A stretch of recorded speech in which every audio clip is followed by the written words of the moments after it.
Hey everybody, Dogbird here with how I handle Doom 2.0 raids. That is what I am currently working on. I have not really made too many raid videos in the past. I'm going to do Doom 2, and thanks to having multiple accounts, I can also do Doom 1.0. I don't know if there's any reason to do Doom 1.1. So for this Doom 2.0 video, to start this off, I am on the right side of Doom 2.0, so that means the first nodes I hit are the mutant nodes. If you're on the left side, these are the last nodes you hit. So here's my Axeman, as you can see. This is the only team that currently works for this. In the future, they might give us another mutant team, but you are going to have to invest in all 5 Axemen. That includes Kitty and Iceman, and they're not as bad as you think. So as you see here, I've brought my kitty up to gear tier 15. She is level 80. I have blue ISO level 3 healer on her. You could also run skirmisher. There's a lot of different ways you can run the Axeman for as far as ISOs. Running 4 skirmishers and a striker is definitely a good thing to do with them. I was trying healer, gave me a little more survivability, and before I took her to gear 15 was allowing me to get through the Doom 2.0 nodes when I had her just at gear 14, level 75, 76, around that area. The only T4 I did on her was her passive. Gives her more healing, gives evade. The big thing is giving the evade to the most injured Axeman on that, and of course she gains 2 stealth. Stealth for 2 turns when somebody drops below, when she drops below 50%, I should say. This is my beast. As you can see, I do have a 7-star 5 red beast. He is currently a skirmisher, blue ISO level 3. Blue ISO level 3 is definitely very valuable with the Axemen, given that it does give you that extra bonus to assists, and they assist a lot. Only T4 I did was his heal here, which gives you clearing two negative effects from everybody on the team. Plus, he does a little bit more damage. You're primarily going after the negative effects removal here. And of course, Jubilee, the leader of the team, used her in Dark Dimension 4. You're going to continue using her in raids. We'll probably be bringing her into the legendary nodes in Dark Dimension 5 whenever I get there. I currently have a 5 red, 6 gold. She is the striker level blue ISO level 3 striker. And every single T4 into her. No reason really not to invest in her. She's a really good character. Here's my Iceman. I actually have a 6 red, 7 yellow Iceman. He's running a level 3 ISO skirmisher. He can use the focus from skirmisher. On top of that, I did 2 T4s. I did the passive, which I definitely suggest for everybody. 30% piercing on enemy turns, so every time the enemy gets, he does damage. That can really add up. He reduces armor by 10% for enemies with slow, which using him, you should have them all slowed. And he also reduces their damage by 10%, so giving you a bit more survivability. I also put the T4 in his ultimate. I wanted to give him a little bit more survivability when I was using him at lower levels. That little bit, 10% extra max health as a barrier does help him out, help him survive a little bit easier. And it never hurts to have a little bit extra damage. You barely use the special on Iceman, so I really don't see the point of getting 50% more damage and wasting a T4 there. I could see the argument for the basic though.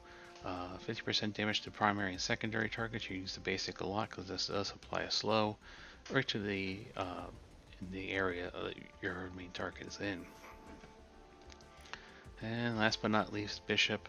I just went all out on Bishop. I put every single T4 into him. You're going to use him. I have him as skirmisher because of his retaliations, but vulnerables out there. That means that when one of the other Axemen skirmishers go, they can strip buffs off more easily. I have a 6 red, 6 yellow Bishop. This is a character, if you need to buy him, I would suggest buying him. I did buy the 6 reds. I did not pull the 6 reds on him. His T4's passive with taunt, 10% damage reduction. That's huge. 50% chance to counterattack. which I believe brings it up to 100%. Obviously, gigantic the amount of damage he does. Of course, Blasphemous Blast is big nuke here.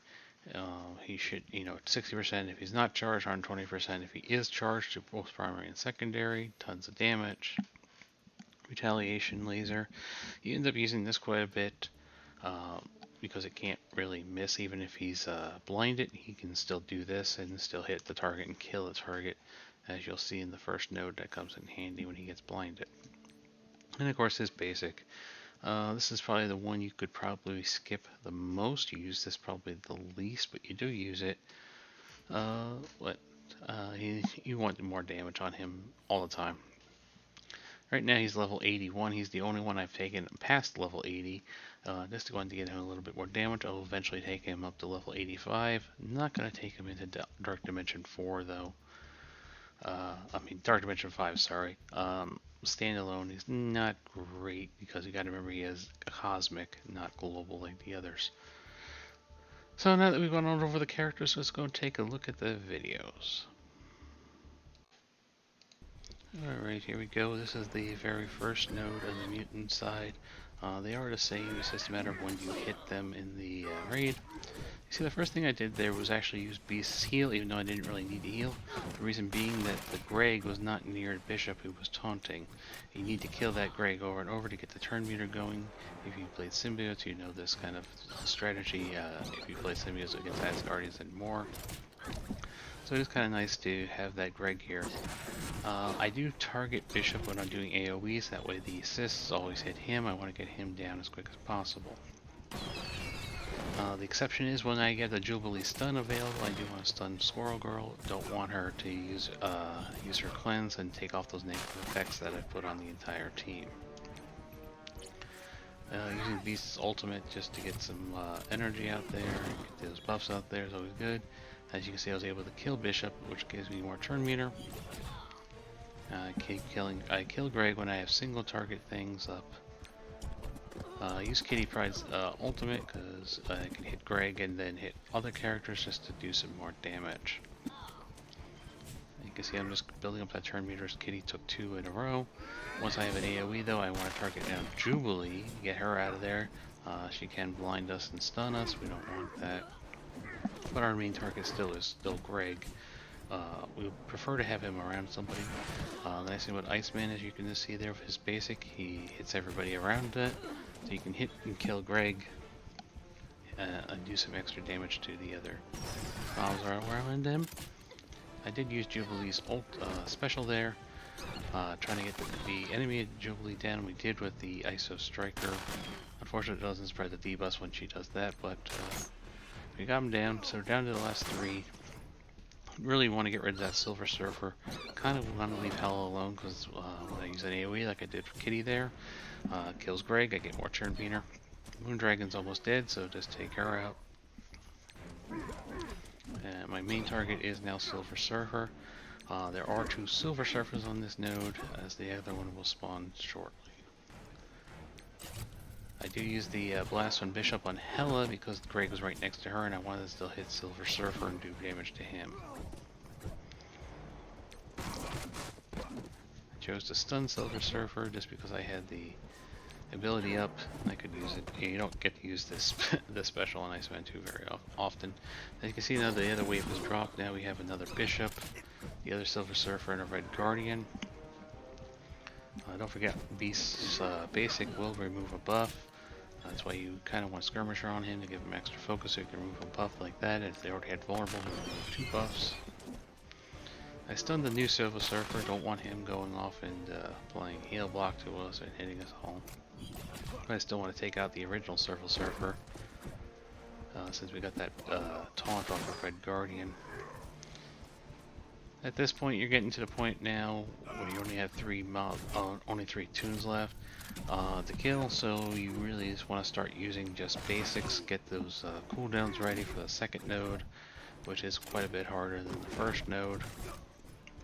And of course, the boss node is the hardest of all 3. Okay, Bishop's down there, so now we just gotta whittle down Silver Surfer and Red Guardian, just using basics right now. just to get them all ready. It just takes some time because Silver Surfer's there he goes. Now we have Red Guardian, who has quite a few hit points. So obviously he's tanky.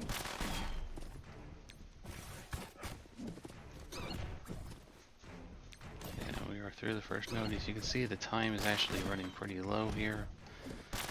If you have lower level Axemen, don't be afraid to 2-tap this. You really just want to get through it. You want to do it cleanly. And that's it. I'll see you the next time.